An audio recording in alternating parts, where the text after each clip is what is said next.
Warahmatullahi wabarakatuh. Bagaimana kabarnya? Alhamdulillah Bu Heru hari ini sehat dan terima kasih atas waktunya.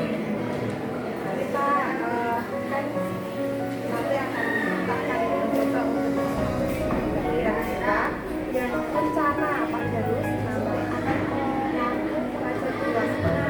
Kebetulan Bu Heru sesuai dengan yang saya tulis di jadwal kemarin, saya disuruh di kelas 7C jam 9 sampai jam 10 itu kira-kira jam 2 kurang seperempat sampai jam 3. Ya. Kira-kira nanti mau diajarkan tentang apa? Kebetulan ini karena pertemuan yang kedua, tidak lanjut dari pertemuan yang kemarin, masih berkisar tentang sejarah lisan, di mana sejarah lisan ini sangat melekat dengan kehidupan anak-anak, dan mungkin dengan bertambahnya usia itu sejarah lisan kadang-kadang dilupakan. Kenapa ini penting?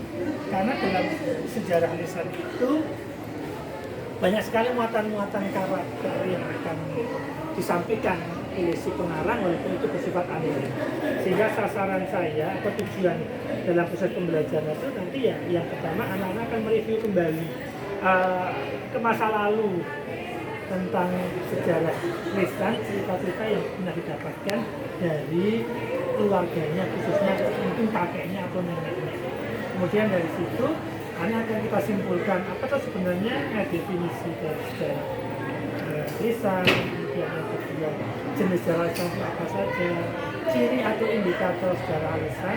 Kemudian yang terpenting anak itu bisa menemukan karakter apa yang muncul dalam sejarah lisan itu kita kaitkan juga dengan nilai-nilai profil pelajar Pancasila.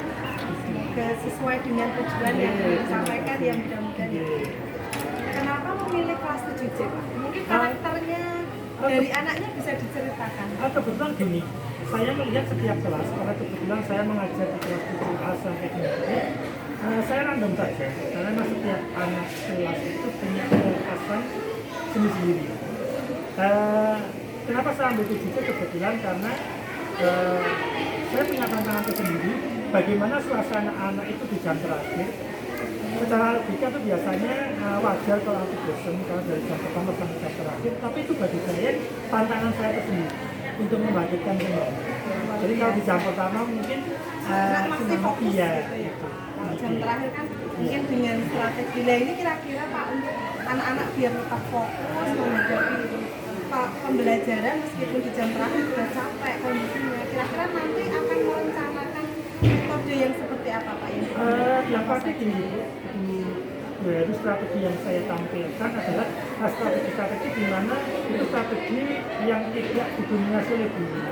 Artinya guru di sini menguatkan sebagai mitra dalam proses pembelajaran.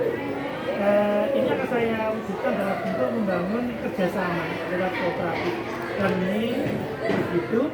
Kemudian yang kedua, saya akan menguatkan pada pembelajaran berdiferensiasi, yaitu berdiferensiasi pada proses dan produk, di mana diferensiasi ini saya mengambil latar belakang dari model kesiapan belajar murid, dan model kesiapan ini nanti akan terbagi menjadi dua, yaitu kelompok yang sedang ke atas dengan kelompok yang ke bawah. Ini saya hati-hati sekali karena ini cukup riskan, maka tidak saya urutkan kemudian ini kelompok tinggi, ini kelompok rendah. Saya hanya membedakan dari warna KPD dan beberapa isi KPD.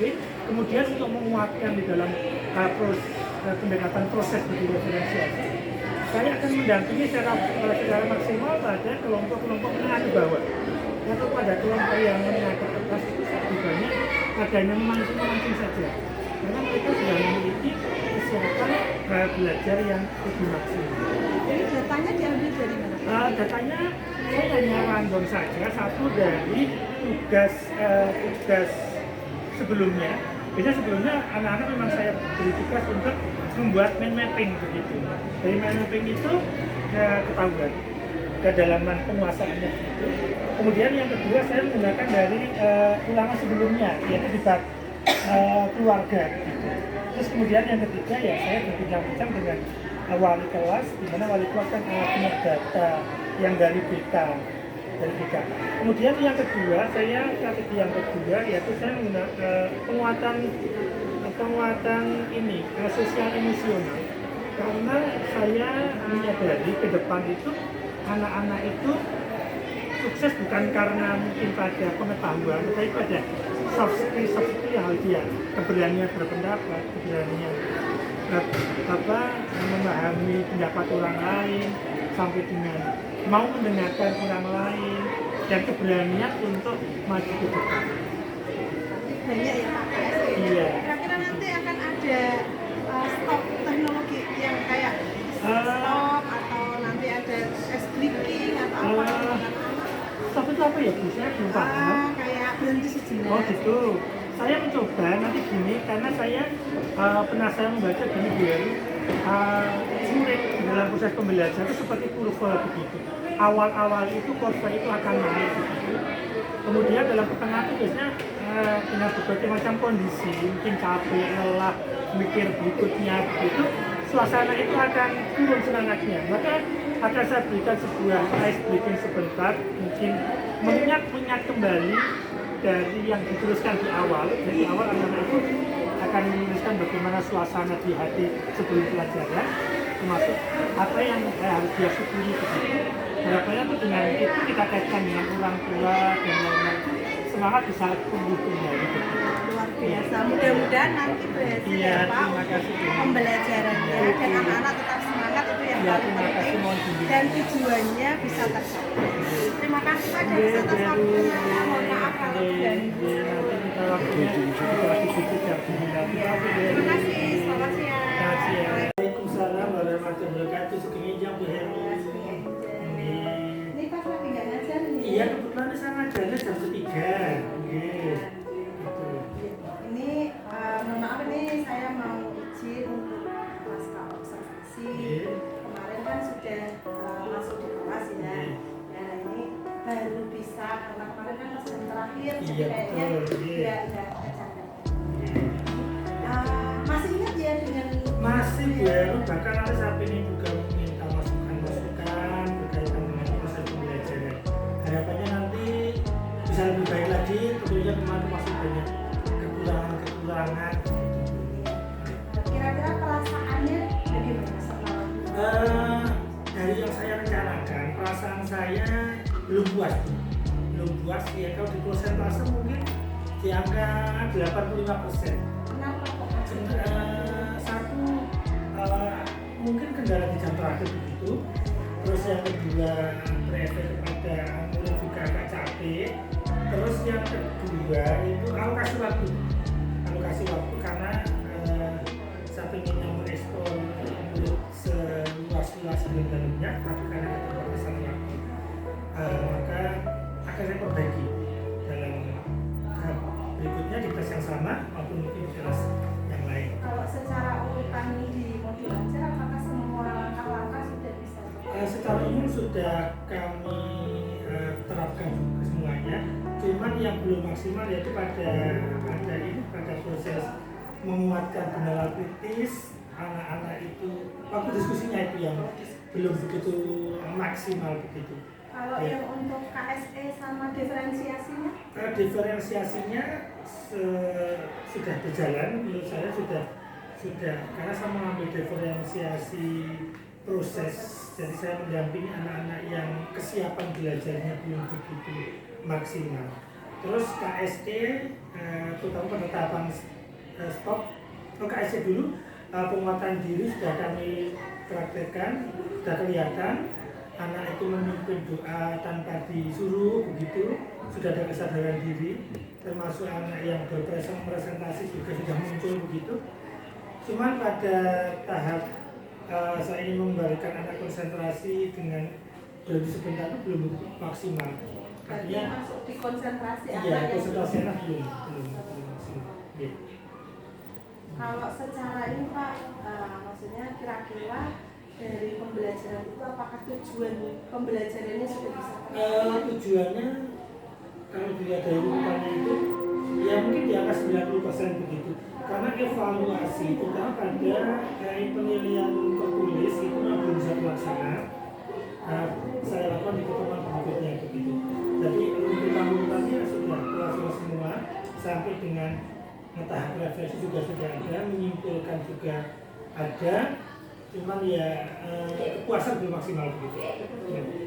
Nah ini yang terakhir mungkin apa ya, kekurangan yang nantinya bisa untuk dijadikan pembelajaran di proses pembelajaran selanjutnya kira-kira apa?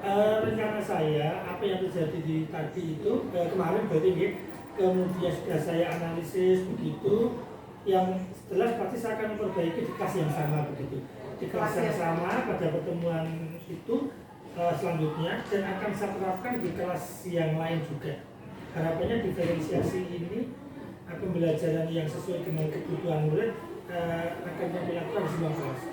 Terus yang berikut saya akan mencoba berbagi hal baik minimal dengan teman NGNP begitu lewat forum diseminasi refleksi, dan saya juga ingin mengajak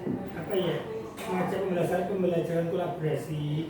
Artinya ketika ngajar suatu saat saya ingin teman satu NGNP masuk ke kelas begitu untuk melihat dan mereview mungkin iya begitu lebih berwarna. Mungkin kalau saya boleh memberi masukan ya Pak, kemarin kan ketika proses diskusi kan Pak Darus mengambilnya ada kayak grade anak yang low, yang dari hasil minat. Cuman ketika di kelas itu saya belum melihat pendampingan yang lebih dibandingkan misalnya kelompok yang lain. Sebenarnya kan Pak Darus juga kesana kesini juga pokoknya mobilitas kemarin bagus untuk mobilitas pendampingan ke anak. Cuma untuk pendampingan anak yang mungkin kurang itu yang di masing-masing level itu juga sangat kami rasakan Bu Heru, itu nanti akan kami kuatkan di kelas yang sama pada pertemuan berikutnya. Sama kemarin masa juga itu yang menjadi belum kelas. Cuman anaknya aktif-aktif ya Pak, kelas anaknya itu luar biasa ya, tanpa ditunjuk gitu loh Pak, siapa yang mau presentasi itu kan kelebihan juga. Betul. Anaknya memang kebetulan aktif ya anaknya itu, dan di luar pekerjaan saya karena itu kan jam terakhir. Saya juga bisa mencontoh dari Pak Darus ketika mengelola kelas juga sudah bagus. Ya itu mungkin masukannya itu, kemudian diferensiasinya kan sudah disampaikan untuk proyek selanjutnya itu kan masuk juga ke produk ya, untuk diferensiasi produk ya.